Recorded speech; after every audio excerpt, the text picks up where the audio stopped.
Line है, मौली, शुभम, ओमकार, माही and समृद्धि। चलिए आगे बढ़ते हैं। तो एसिड हमारा हो गया, बेस हो गया, है ना, बेस के भी टाइप पढ़ लिए हमने, बेस की प्रॉपर्टीज हो गई हमारी, है ना। नेक्स्ट हेडिंग डालिएगा, application of neutralisation reaction, applications of neutralisation reactions, है ना। जितने भी न्यूट्रलाइजेशन रिएक्शन हमने पढ़े हैं, है ना, उसका कुछ डे टू डे लाइफ का एप्लीकेशन भी होता है। मैंने कुछ डिस्कस भी किया था एक बार कि एंट वाला, स्टमक में एसिडिटी वाला, सॉइल का एसिडिक हो जाना या बेसिक हो जाना, जिससे क्रॉपिंग प्रॉपर नहीं हो पाएगी, तो हमें पहले न्यूट्रलाइज करना पड़ेगा, उसके बाद ही हम आगे क्रॉपिंग कर सकते हैं इन द फील्ड। ठीक है, तो ये सब हमारी डे टू डे लाइफ की एप्लीकेशन हो गया, किसका, न्यूट्रलाइजेशन रिएक्शन का। ठीक है, चलो फर्स्ट लिखना, फर्स्ट एप्लीकेशन न्यूट्रलाइजेशन का, persons suffering from acidity, persons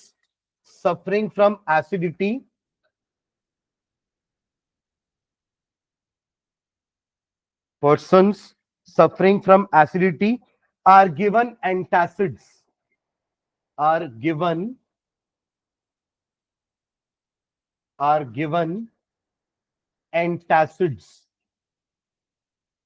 antacid मतलब क्या होता है, जो एसिड के ऑपोजिट वर्क करेगा। जैसे अपन एंटीऑक्सीडेंट बोलते हैं, है ना, एंटी रस्ट बोलते हैं।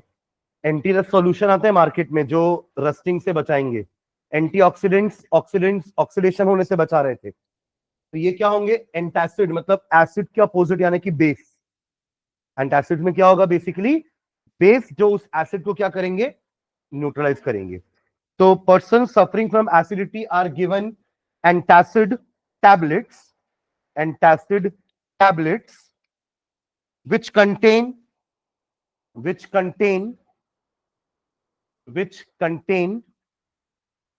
basic magnesium hydroxide,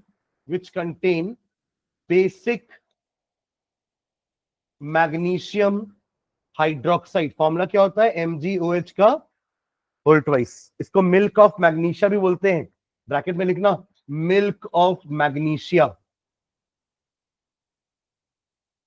basic magnesium hydroxide, milk of magnesia, which contain basic magnesium hydroxide to neutralize excess acid, to neutralize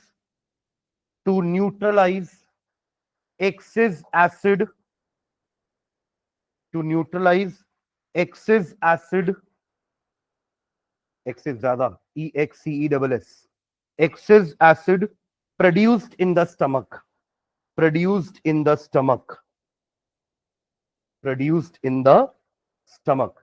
कभी कभार ठंडा दूध पीने ही बोलते हैं ना, क्योंकि दूध भी थोड़ा एल्कलाइन होता है, उससे भी आपकी एसिडिटी खत्म हो जाती है, cold milk.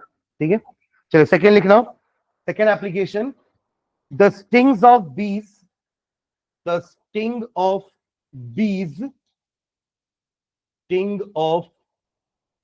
bees and ants, चींटी, bees and ants contain formic acid,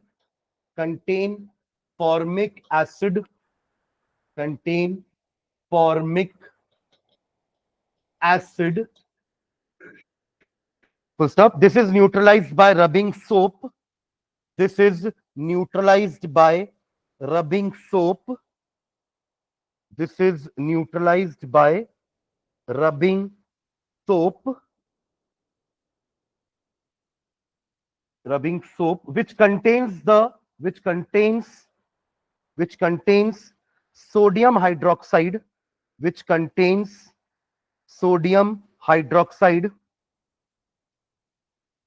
which contains sodium hydroxide, so this can also be neutralized with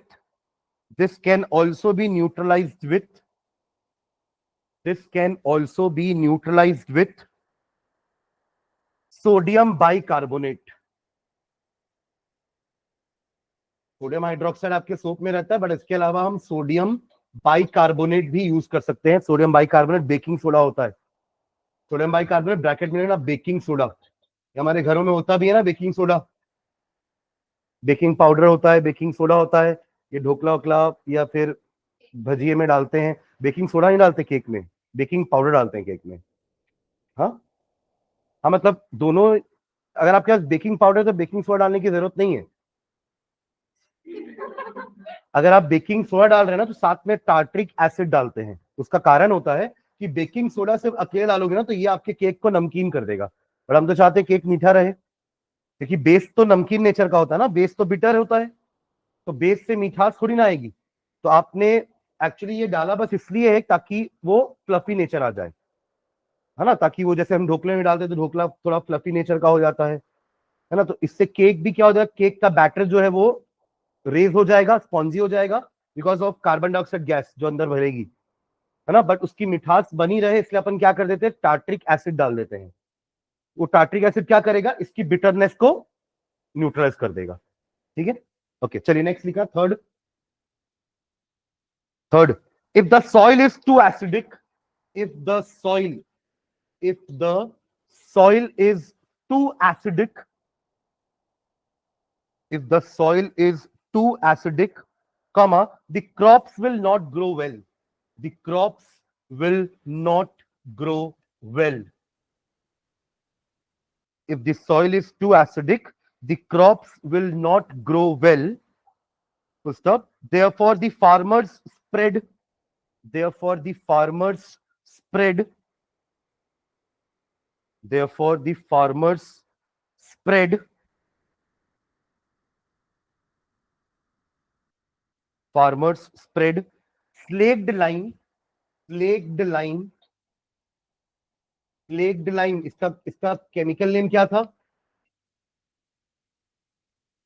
name पूछा, फॉर्मूला नहीं, नेम फॉर्मूला नहीं, आप लोग फॉर्मूला बोल रहे हो। कैल्शियम हाइड्रोक्साइड, सुनो ना क्या पूछ रहा हूं मैं, ये जनरल नेम कहलाता है, और जो मैं अभी लिख रहा हूं ये कहलाता है केमिकल नेम, और जो आप लोग ने कहा वो होता है केमिकल फॉर्मूला। सबका नाम अलग अलग है ना भाई।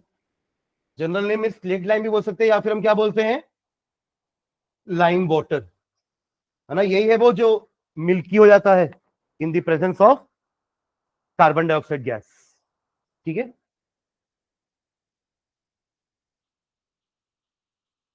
हाँ, ऑन एडिंग मोर CO2। तो क्या था, therefore the farmer spread slaked lime on the soil to neutralize it, on the soil to neutralize it,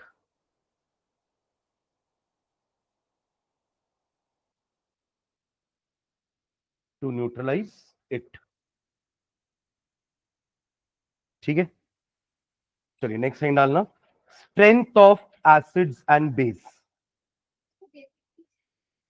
हाँ बेसिक होगा तो फिर, हालांकि जनरली एसिडिक ही होता है बिकॉज ऑफ एसिड रेन, है ना। Strength of acid and base, strength of acid and base,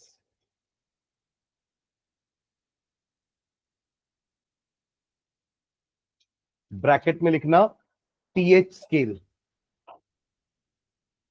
pH scale, pH scale. ठीक है, हमने ये तो पढ़ा है कि इंडिकेटर्स हमें इंडिकेट करते हैं कि whether the particular substance is acid और अ बेस, पर अमंग डिफरेंट डिफरेंट एसिड्स आप कंपैरिजन कर सकते हो कि कौन सा एसिड ज्यादा स्ट्रांग है, कि माइल्ड है, कि वीक है, based on their pH values. ठीक है, तो पीएच एक नंबर है जो हमें इंडिकेट करता है कि एसिड कितना वीक है या स्ट्रांग है। अभी अपने हैंडी क्या डालिए, strength of acid and base. Same goes with base also, कि बेस है कि नहीं है वो तो अपन इंडिकेटर से पता कर लेंगे। लिटमस है हमारे पास, मिथिल ऑरेंज है, फिनोप्थलीन है, ऑल्फैक्टरी इंडिकेटर्स हैं। ये सारे इंडिकेटर्स हेल्प करते हैं हमें बताने में कि हाँ पर्टिकुलर सब्सटेंस बेस है, बट उसकी स्ट्रेंथ पता करने के लिए वी नीड द वैल्यू वो known as pH value. PH value के बेसिस में हम बता सकते हैं देख करके वैल्यू कि कौन सा बेस स्ट्रांग है, कौन सा बेस वीक है। समझ रहे क्या पीएच का एप्लीकेशन। ठीक है, तो इसमें हाइफन डाल के एक डेफिनेशन लिखना नीचे, the strength of an acid is a measure of the strength of an acid, the strength of an acid is a measure of The strength of an acid is a measure of its hydrogen ion concentration. Measure of its hydrogen ion concentration. ये अपन strong acid और weak acid में ही बात किए थे ना कि strong acids वो होते हैं जो कंप्लीटली डिसोसिएटेड होते हैं अपने एक्वा सॉल्यूशन में, जिससे कि क्या होगा, more number of H positive will be there. जितना ज्यादा H पॉजिटिव रहेगा हमारे सॉल्यूशन के अंदर, उतना ज्यादा आपका सॉल्यूशन क्या रहेगा, एसिडिक. तो मोर H पॉजिटिव कहने का मतलब more stronger is the acid. हाँ,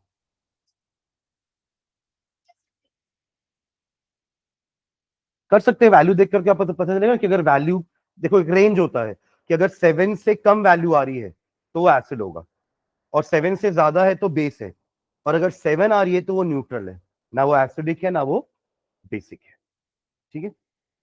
तो the strength of N acid is a measure of its hydrogen ion concentration, जिसको देखो अपन ऐसे डिनोट करते हैं.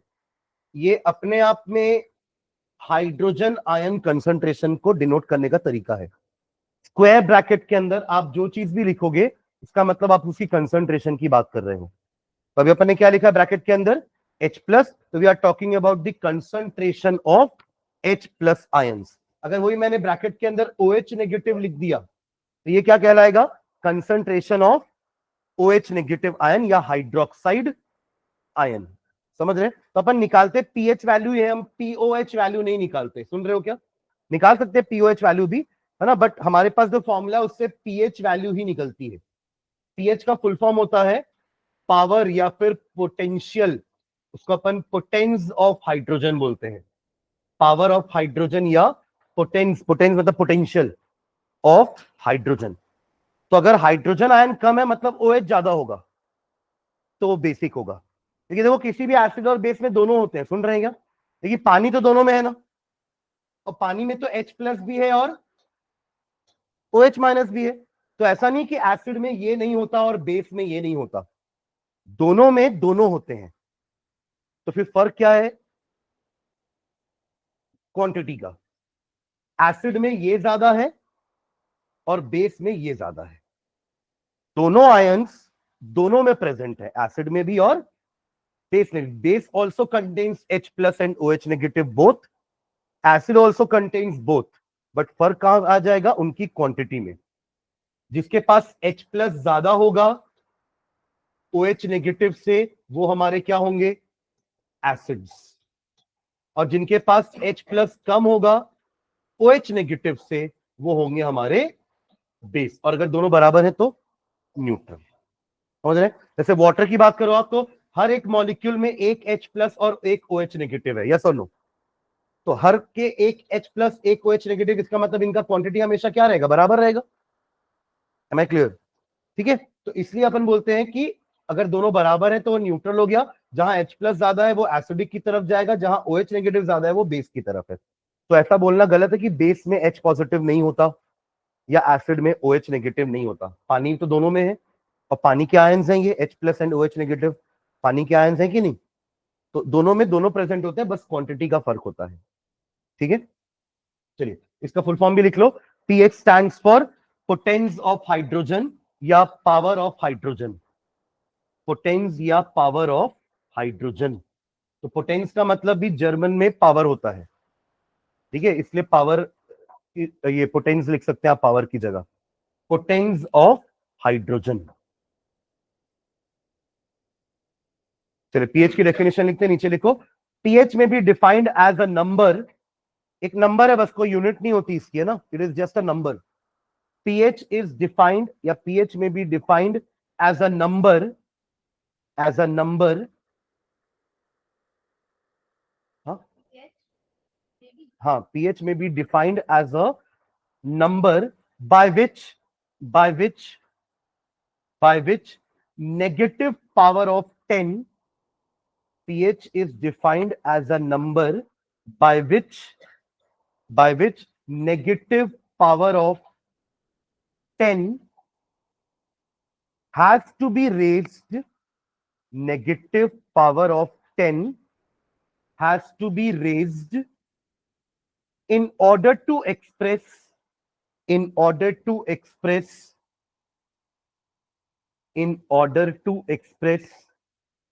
the concentration of hydrogen ion, in order to express the concentration of hydrogen ion of the solution, concentration of hydrogen ion of the solution. फिर से एक बार repeat कर रहा हूं, देखना एक बार. pH may be defined as a number by which negative power of 10 has to be raised in order to express the concentration of hydrogen ion of the solution. कहने का मतलब, अगर आपको हाइड्रोजन आयन की कंसंट्रेशन को express करना है, यही होता है हाइड्रोजन आयन कंसंट्रेशन का मतलब, तो आप इसको कैसे एक्सप्रेस करोगे? एक्सप्रेस करने का मतलब इक्वल टू क्या होगा वो वैल्यू, तो 10 के ऊपर अपन एक नेगेटिव पावर लगाएंगे और वही नेगेटिव पावर क्या कहलाएगा? हमारा पीएच. जो अभी अपने लिखा ना 2-3 लाइन, उसका मतलब यही है. अब समझना क्या लिखा है. pH इज अ नंबर, है ना, which is a negative power of 10. Power समझ रहे हैं? 10 के ऊपर जो पावर लिखते हैं 10 to the power, positive power भी आ सकती है और नेगेटिव पावर भी आ सकती है. तो negative power with which 10 has to be raised so as to express the hydrogen ion concentration. समझ में आ रही है ना? इसको अपन एक और तरीके से डिफाइन कर सकते हैं. एक मैथ्स का फंक्शन होता है जिसको अपन बोलते हैं लॉग. जैसे आपने मैथ्स में ट्रिग्नोमेट्रिक फंक्शन पढ़े ना, साइन कॉस वाले, वैसे ही मैथ्स का एक फंक्शन और होता है लॉग. शॉर्ट फॉर्म लॉग होता है, उसको अपन बोलते हैं लोगैरिथम, है ना. किसी भी आप एक नंबर का लॉग निकाल सकते हो, तो उसका मतलब एक्चुअली 10 का पावर होता है. लॉग का मतलब क्या होता है? 10 का पावर. तो देखो क्या होता है, आप क्या करोगे, इन दोनों साइड में ना लॉग लिख लेते हो. क्या यहाँ पे एक लॉग H पॉजिटिव हो जाएगा सामने, और इधर भी आप लॉग करके क्या लगा दोगे? 10 to the power minus pH. हमने दोनों साइड लॉग से मल्टीप्लाई कर दिया. आप ऐसे समझ सकते हो, जैसे आप मैथ्स में इक्वेशन सॉल्व करने के लिए करते हो ना, एडिंग या सब्ट्रैक्टिंग या मल्टीप्लाइंग बोथ दी साइड्स. यहां मैंने क्या किया है, दोनों साइड में लॉग मल्टीप्लाई कर दिया है. ठीक है. अब लॉग की एक प्रॉपर्टी होती है, समझना. दो प्रॉपर्टी बता रहा हूं, हमको एकदम डिटेल में लॉग में नहीं जाना है, बस दो प्रॉपर्टी जो आपको बता रहा हूं उसको समझना.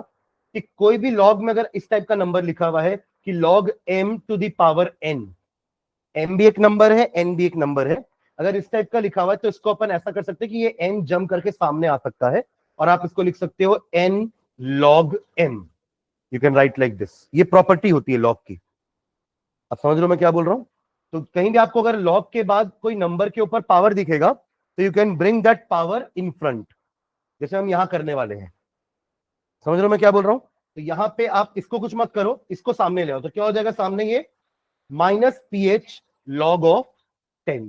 ठीक है, एक ये प्रॉपर्टी याद रखेंगे. दूसरी, log 10 की वैल्यू 1 होती है, ये याद रखेंगे. बस ये दो चीजें आपको याद रखनी है, log की ये वाली प्रॉपर्टी और log 10 की वैल्यू होती है 1. That's it. तो अब आप देखो, log ऑफ H प्लस क्या आया वैल्यू, या फिर आप log 10 को 1 लिख दोगे तो क्या हो जाएगा? pH is equals to, minus उधर भेज देता हूं, तो minus log of H plus ion. ये हमारा pH का एक और डेफिनेशन हो जाएगा. ठीक है, इतना लिखो पहले. आपने जो भी डेफिनेशन लिखी ना, उसके बाद ये सारी चीजें लिखो. साइड में ये प्रॉपर्टी लिख लेना लॉग की. हाँ, देखो एक लॉग, बस आप ये समझो कि एक टर्म है, जैसे मैथ्स का एक टर्म है. जैसे साइन सब एंगल की वैल्यू होती है ना, sine of 45 degree, sine of 30 degree, वैसे ही इन नंबर्स का भी लॉग एक वैल्यू होता है. ठीक है, जिसकी मैं ये दो प्रॉपर्टी आप लोग को बस याद रखने बोल रहा हूं कि इसमें आपको पीएच को सामने लेके आना है, क्योंकि नंबर जब भी कुछ ऐसे पावर में होता है ना, तो आप इस पावर को सामने लेके आ सकते हो. तो यहाँ पे m to the power n है, n पावर में है, तो आपने n को सामने लेके गए, लॉग m वैसी का वैसी लिख दिए. तो वही चीज अपन ने यहां करी है. माइनस pH पावर में था, तो आपने इस माइनस pH को जम करा के सामने ले आया और log 10 बचा वहां पर. और log 10 की वैल्यू क्या होती है? 1. जैसे साइन 90 की वैल्यू 1 होती है, cos 0 की वैल्यू 1 होती है, in the same way log 10 की वैल्यू 1 होती है.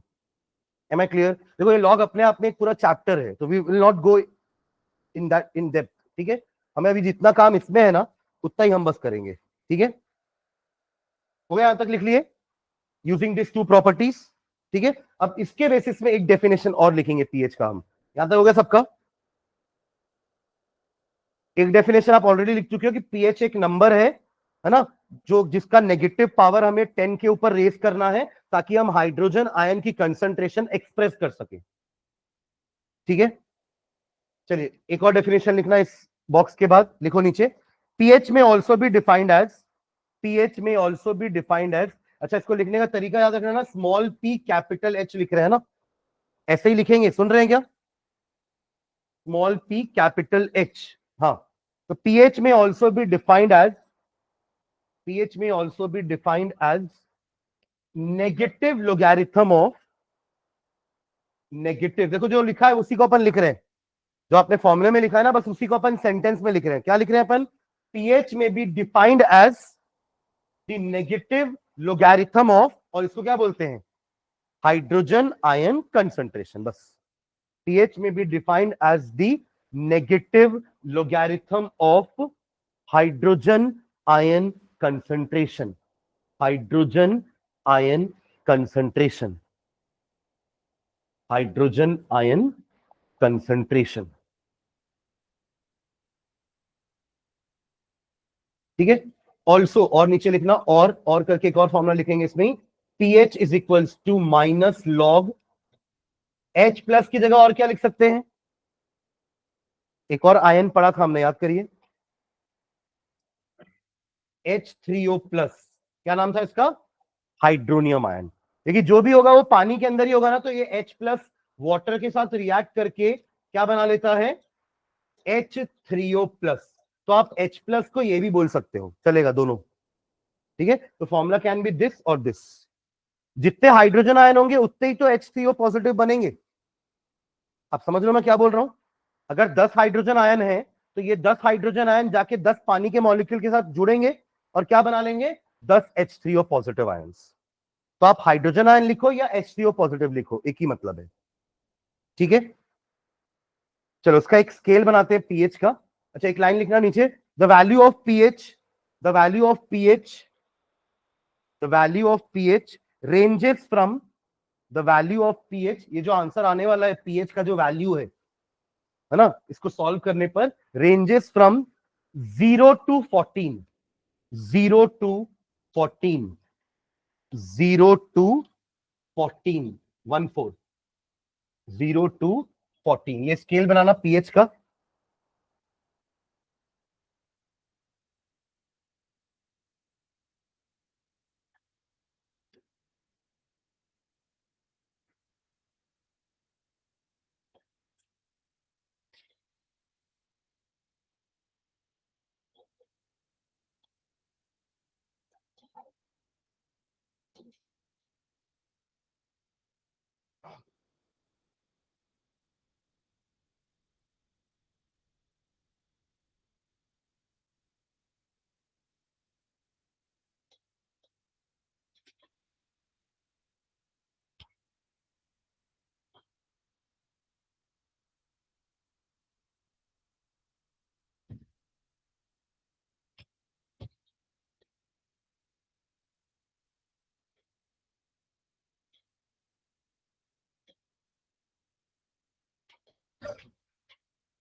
हो गया।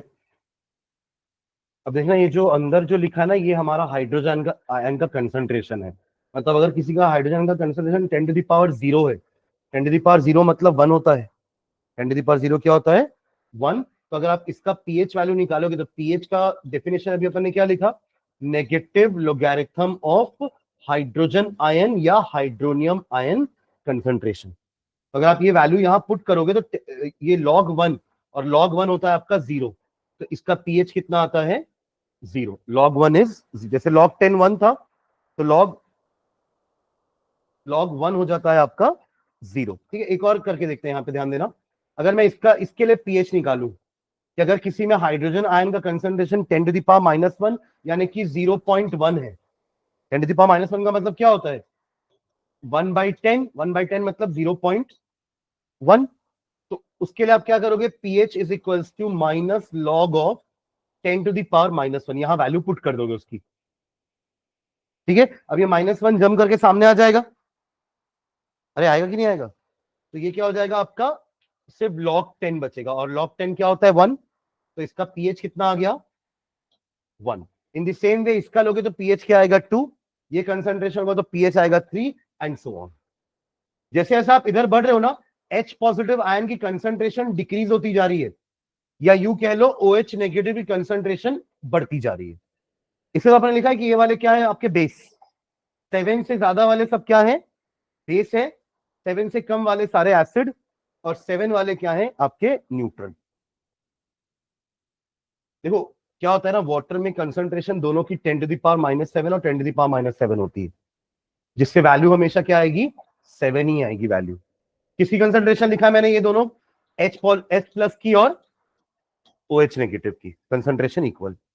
अब आप ये समझे कि यहां पे आपकी कंसंट्रेशन H पॉजिटिव की कम होती जा रही है, OH नेगेटिव की बढ़ती जा रही है, और यहां जैसे जैसे आएंगे OH नेगेटिव बढ़ता जा रहा है, H पॉजिटिव कम होता जा रहा है। ठीक है, 0, जिसका पीएच 0 है वो मोस्ट एसिडिक होगा, है ना? आप 0 1 ये सब आपके स्ट्रॉन्ग एसिड्स की कैटेगरी में आएंगे। और बेस कौन से स्ट्रॉन्ग होंगे? ये वाले जिनका 13 14 पीएच आ रहा है।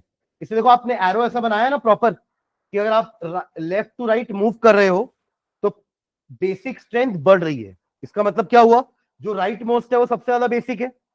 और यहां आपने एरो ऐसा बनाया है कि राइट टू लेफ्ट जा रहे हैं तो एसिडिक स्ट्रेंथ बढ़ रही है। कहने का मतलब जो लेफ्ट मोस्ट है वो सबसे ज्यादा एसिडिक होगा, विच इज 0 and 1 वाले। ठीक है, तो चलो नीचे लिख लेते हैं। pH of a solution, pH of a solution, pH of a solution gives information regarding pH of a solution gives information regarding acidic, basic or neutral character.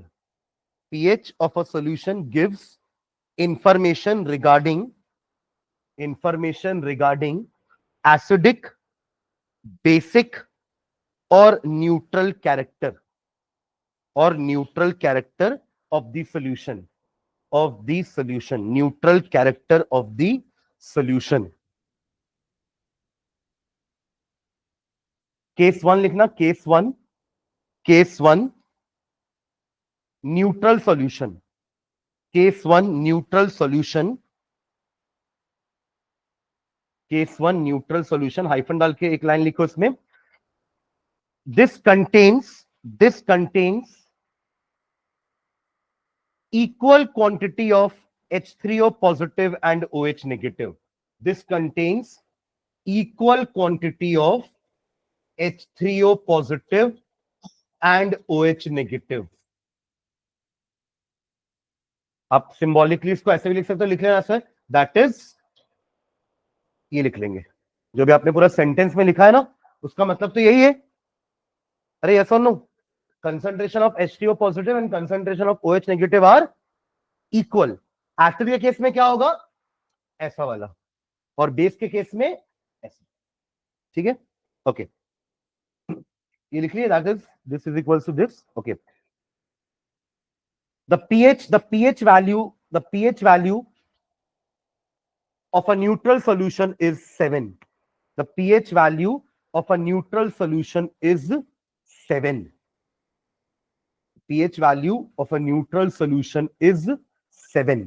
Example लिख लो, प्योर वाटर, एग्जाम्पल में pure water हमारा neutral है, pure water,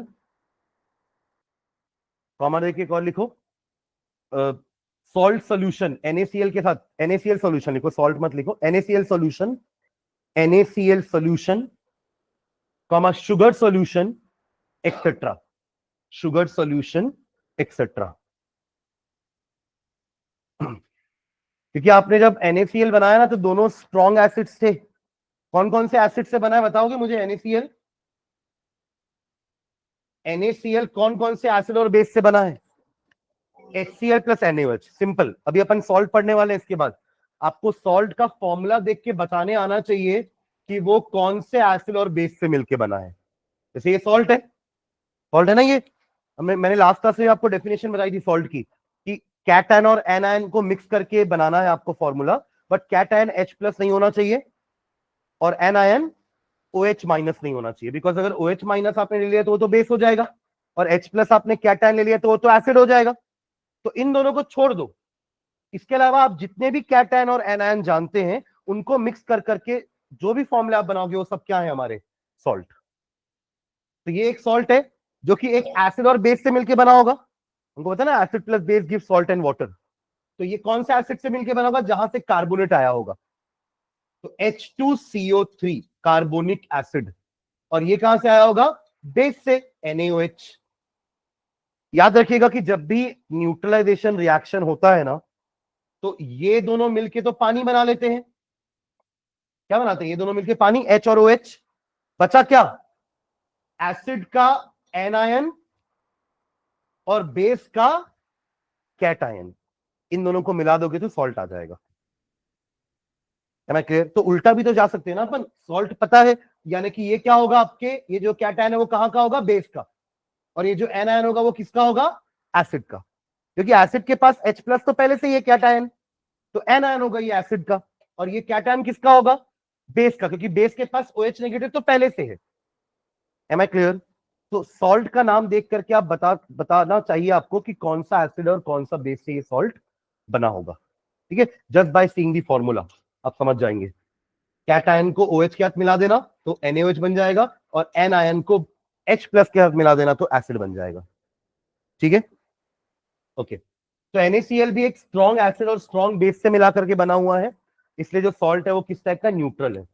अभी हम खा भी रहे हैं उसको। Not every salt is edible ना, हम हर सॉल्ट को खाते नहीं है, बिकॉज सारे सॉल्ट न्यूट्रल नहीं होते हैं। अब समझ लो मैं क्या बोल रहा हूं, बट NaCl एक न्यूट्रल सॉल्ट है। ठीक है, चलो second, case to.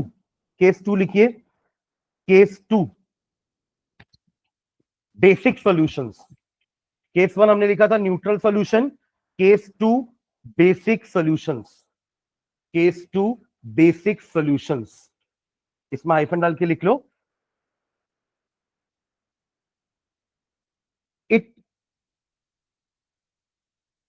in this concentration of OH negative, in this concentration of OH negative is greater than the concentration of H3O positive. Concentration of OH negative is greater than the concentration of H3O positive. Greater than the concentration of H3O positive.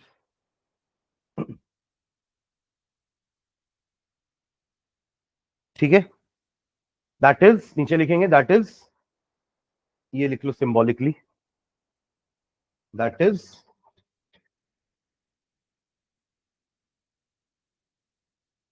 ठीक है। Next line में,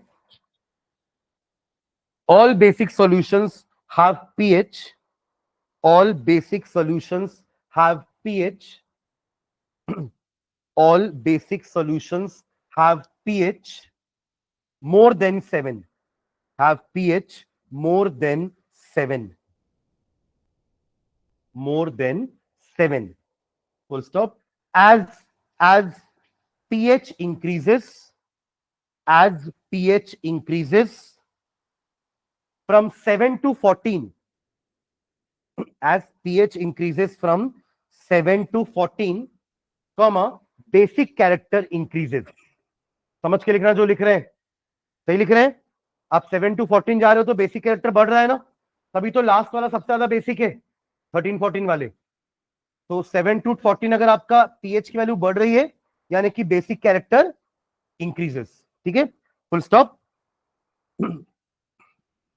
range भी लिख लेना, 7 to 9 weekly basic, ऐसे line से नीचे करके लिख लो, 7 to 9 वीकली बेसिक, 7 to 9 इसलिए क्योंकि 7.1 बेसिक हो जाएगा, सुन रहे हैं क्या? 7 बस न्यूट्रल है, 7.1 तो बेसिक की तरफ आ गया और 6.9 एसिड की तरफ आ गया। ठीक है, ओके। तो 7 to 9 वीकली बेसिक, फिर नेक्स्ट लाइन में लिखेंगे 7 to 9 के बाद वीकली बेसिक के बाद 10 to 12 मॉडरेटली बेसिक,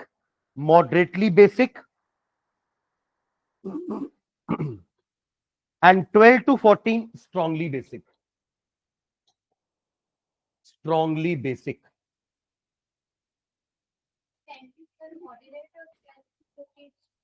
इसको 9 to 12 कर देना। ठीक है, 9 to 12 moderately basic and 12 to 14 strongly basic. ठीक है, चलो ऐसा ही सेम लाइन केस 3 के लिए आप लोग लिख लो, एसिड सॉल्यूशन के लिए कुछ से लिखेंगे, जस्ट ऑपोजिट होने वाला है यहां से सारी चीजें।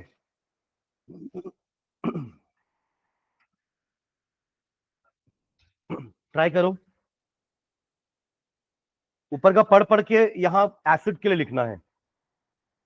जैसे शुरुआत कैसे किए थे, इन बेसिक सॉल्यूशन, है ना, वैसे यहां पे क्या लिखना है कि इन दिस कंसंट्रेशन ऑफ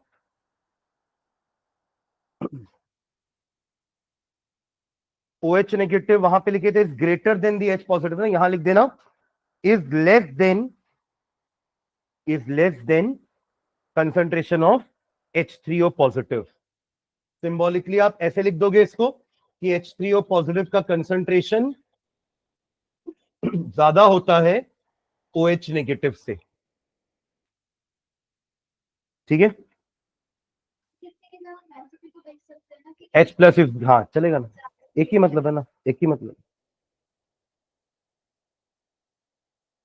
है ना। आपका भाई आपसे छोटा है या आप उससे बड़े हो, एक ही तो मतलब है ना। चलो हाँ आगे, वहां क्या लिखे थे कि the value of all basic solution of pH more than 7 लिखे थे ना। यहां लाइन क्या लिख रहे हो, all acidic solutions have pH less than 7, have pH less than 7। फिर क्या लिखे थे कि पीएच इंक्रीज हो रहा होगा तो बेसिक नेचर बढ़ेगा। यहां क्या लिखोगे, as pH decreases acidic character increases. हाँ तो लेस देन 7 तो लिख दियो ना।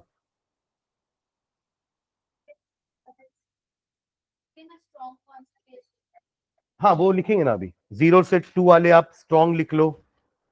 हो गया, वहां तक लिखिए क्या पूरा, कि क्या लाइन लिखिए, all acidic solutions have pH less than 7, फिर as pH value decreases acidic character increases, है ना। वहां लिखे थे pH increases basic character increases, यहां लिख रहे pH decreases acidic character increases. यानी कि 4 वाला ज्यादा एसिडिक है 5 वाले से, 5 वाला ज्यादा एसिडिक है 6 से। ठीक है, ओके। नेक्स्ट लाइन में ये तीनों रेंज लिख लो जैसे आपने यहां पे लिखी है, लिखना नीचे 0 से 2, 0 to 2, 0 to 2 strongly acidic, 0 to 2 strongly acidic, 2 to 5 moderately acidic, and last 5 to 7 weakly acidic, 5 to 7 उसके पहले तक, मतलब आप ये समझो कि ये इक्वल टू में नहीं है ना। 6.9 तक समझ लो, उधर 7.1 से समझ लो। हाँ लिख सकते हैं, मतलब उसको इंक्लूड नहीं करेंगे, ऐसा अपन वो ऐसा लिखते हैं ना, तो ये इक्वल टू लिख दिए तो अपन समझ जाएंगे कि 7 भी है कि नहीं है। तो ये समझ लो ये 7 नहीं है, लेस देन 7 है। लेस देन इक्वल टू लिख दूंगा तो 7 भी इंक्लूड हो जाएगा। मैथ्स में करते हो ना आप इनइक्वालिटी पढ़ते हो तो, ठीक है, डन। ठीक, हमारे सलाइवा का भी हमने लिखा था पीएच, आपको याद होगा हम जब लाइफ प्रोसेस पढ़ रहे थे कि माउथ में जो सलाइवा है वो बेसिक नेचर का होता है। वहां पढ़ रहे थे ना बेसिक एसिडिक, वहां भी था कि जब माउथ में खाना है तो खाने के कारण, सलाइवा के कारण जो खाना है वो बेसिक नेचर का हो जाता है। फिर आपका जो HCl का एक फंक्शन था ना कि ये सलाइवा के एक्शन को रोकेगा एंड मेक्स दी एनवायरमेंट वापस एसिडिक, जो बेसिक हो गया था माउथ के अंदर। आपके सलाइवा की रेंज भी 7+ ही होती है। ब्लड भी आपका थोड़ा स्लाइटली अल्कलाइन ही होता है, ठीक है, ओके। चलिए इसका भी कुछ एप्लीकेशन लिखते हैं। अच्छा, अपन ने यूनिवर्सल इंडिकेटर लिख लिया था ना, कलर सारे, रेड वाला highly acidic strongly acidic, purple वाला स्ट्रांगली बेसिक, ये लिख लिए थे ना, ग्रीन वाला न्यूट्रल, ठीक है, फिर वो ऑरेंज येलो वाले स्लाइटली एसिडिक, और हमारा ब्लू वाला बेसिक, स्लाइटली बेसिक, ठीक है। नेक्स्ट एक है ना application of pH, application of pH, applications of pH, neutralisation और इसका हम सेम एप्लीकेशंस लिख सकते हैं ना, बस यहां पे हमें पीएच वर्ड यूज करना है कि जब जब आपको चींटी ने काटा तो पीएच कम हो गया, एसिड था ना, क्योंकि आपने जब साबुन लगाया तो पीएच बढ़ के 7 हो गया क्योंकि न्यूट्रल हो गया। तो हमें यही बताना है, ठीक है। तो फर्स्ट पॉइंट लिखना, first point, pH in our digestive system, pH in our digestive system, pH in our digestive system.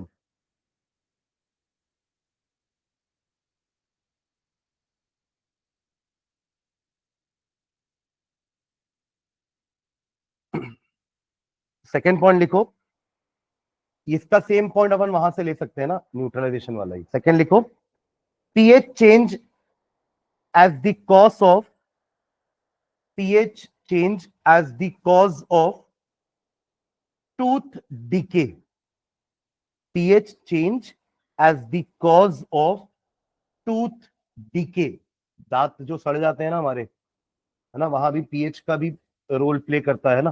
Hyphen डाल के लिखो, pH in our mouth is normally, pH in our mouth is normally 7, more than 7, sorry, is normally more than 7.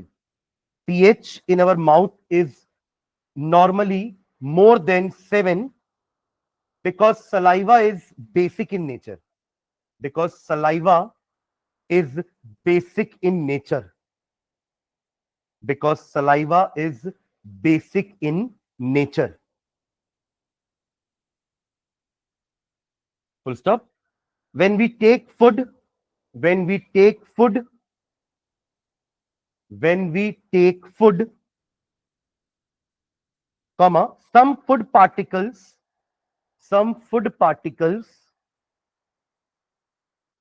remain in the mouth. दांतों में फंस जाते हैं ना कुछ खाने के पार्टिकल, अभी भी आपके माउथ में है, इसलिए बोलते हैं कि खाने के बाद ब्रश करना चाहिए क्योंकि वो पार्टिकल्स निकल जाएंगे। हम नहीं करेंगे तो वो पार्टिकल्स दांतों में ही रहेंगे, फिर दांतों में जो या हमारे माउथ में जो बैक्टीरियाज हैं, है ना, वो उसको डाइजेस्ट करने की कोशिश करेंगे, जिसके लिए वो क्या करेंगे, एसिड सेक्रीट कर देंगे, है ना, और उस एसिड के कारण हमारे दांत सड़ेंगे। तो क्या लिखे, when we take food some food particles remain in the mouth, full stop, bacteria present in the mouth, bacteria present in the mouth, bacteria present in the mouth produce acid, bacteria present in the mouth produce acid which lowers the pH in the mouth, which lowers, अब pH लो हो जाएगा ना mouth का, पहले 7 से ज्यादा था, अब क्योंकि एसिड प्रोड्यूस हो चुका है बैक्टीरिया के कारण, तो उसके कारण pH क्या हो जाएगा, माउथ का कम हो जाएगा। तो it lowers the pH in the mouth and results in tooth decay. क्योंकि कैल्शियम है ना माउथ में, टीथ में, तो कैल्शियम रिएक्ट करेगा एसिड के साथ, सुन रहे हैं क्या, जैसे हमारा मेटल रिएक्ट करता है ना एसिड के साथ, to give salt and hydrogen gas. यहां वही रिएक्शन आपके माउथ में होगा। दांतों में कैल्शियम है, एसिड के कारण वो कैल्शियम क्या होगा, डिग्रेड होगा। जो दांत काले पड़ जाते हैं ना, जिसको अपन कैविटी, हाँ कैविटी बोलते हैं जो भी, ठीक है। ओके, तो this lowers the pH in the mouth and results in tooth decay. Full stop. Tooth decay starts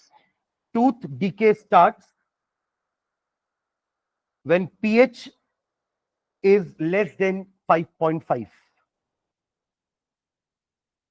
Tooth decay starts when pH is lower than 5.5.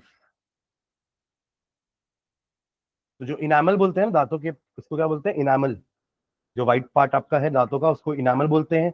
नीचे रूट्स हैं, और आपका वो तो क्या बोलते हैं इंग्लिश में, जो मसूड़े हैं, उन्हीं में तो आपका इनामल फिक्स है ना। क्या बोलते हैं उसको इंग्लिश में,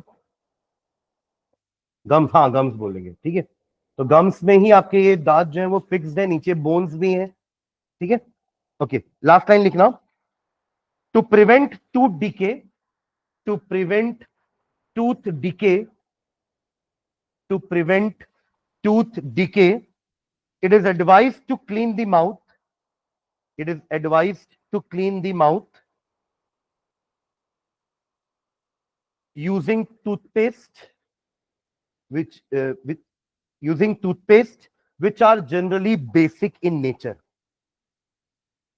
using toothpaste which are generally basic in nature।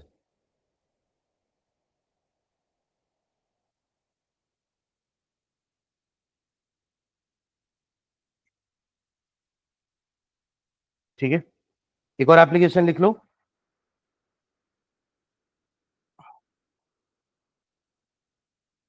Self defence by animals and plants, self defence by animals and plants. ये वही है स्टिंग। सेल्फ डिफेंस मतलब वो अपना डिफेंस कर रहे हैं ना, प्लांट्स और या एनिमल्स आपको स्टिंग करके। तो self defence by animals and plants, इसमें एक तो आपने एंट और बी तो लिखा ही है, एक एग्जांपल और हाइफन डाल के लिखो। Nettle leaves, NETTLE, nettle leaves, nettle leaves found in found in found in plants have stinging hair, have stinging, STINGING, stinging hair which cause painful stings, which cause painful stings, painful stings when accidentally touched। तो nettle leaves भी अपन एक add कर देंगे ना, एक तो B और वो तो एनिमल कैटेगरी में आ जाएंगे, और ये प्लांट कैटेगरी में। हर्बेशियस प्लांट होते हैं, है ना, आप टच करोगे तो सेल्फ डिफेंस में वो आपको चुभ जाएंगे, ठीक है। और उनमें भी वही एसिड होता है जो हमने यहां लिखा था ना, फॉर्मिक एसिड। लिखिए ना एसिड का नाम उसमें एप्लीकेशन वाले में, दिस फॉर्मिक एसिड, ठीक है। तो क्या लिखे, व्हेन एक्सीडेंटली टच्ड, ठीक है। तो इसलिए भी वही है, सोप या फिर बेकिंग सोडा डाल करके हम न्यूट्रलाइज कर देंगे, ठीक है। ओके, नेक्स्ट लाइन डाल के छोड़ दो, सॉल्ट। नेक्स्ट क्लास में सॉल्ट चालू करेंगे, एसिड बेस पूरा हो चुका है, सॉल्ट पढ़ेंगे नेक्स्ट। एक मिनट ना, मैं आंसर शीट लेकर आ रहा हूँ, वो ले लो, फिर उसके बाद जाना, एक मिनट बस।